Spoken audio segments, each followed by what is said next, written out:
Biblia'nın Kırmızı İpi böyle adlı kağıdın prezentasyası Komrat Devlet Üniversitesi'nde geçti. Onun avtoru Bogoslov Lev Numel.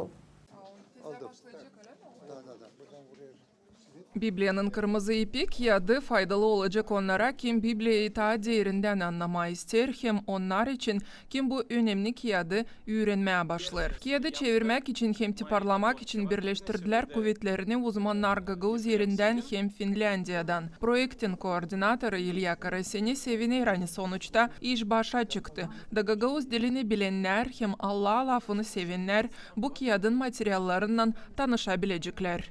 Bu kağıt meraklı olacak her bir Gagauz'a.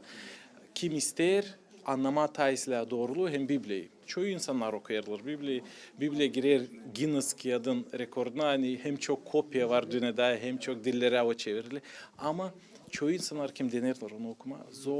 Zorluk bulurlar anlama adına onun baş fikrini da bu kağıt yardım eder bulma ucunu bu konuda. O böyle bir yardımcı git, kompas gibi onlara kim okuyar Biblia'yı. Kağıdı Gagauz diline Bilim Araştırma Merkezi'nin uzmanı Irina Rishilyan çevirdi. Redaktörlük işini Piotr Çebatar yaptı. Kendi recenziyasını din hizmetçisi Sergey Kopuşçu verdi. Çevirmeler orijinala göre olsunlar diyeni Reina Sarelma cevaplıydı. Kendisi o Finlandiyalı ama çok türlü dilleri bilir. Türkçesi hem Gagauzçası da yüksek uğurda. Çok yıl Reina Sarelma Biblia yazılarını araştırdı, türlü dillere onları çevirmeye yardımcı oldu.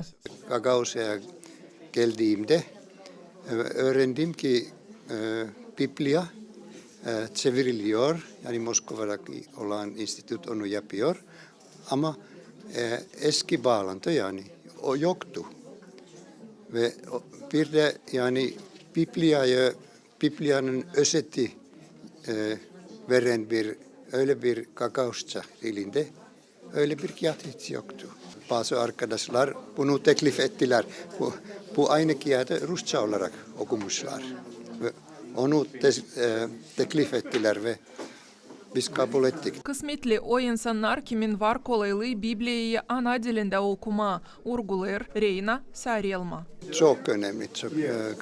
Herkesin ana dili yani kalp dilidir.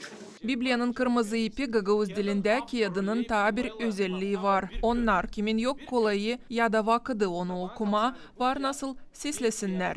Irina Rishilyan onu çevirdi. Sonra audio versiye yaptı Marina Donçeva.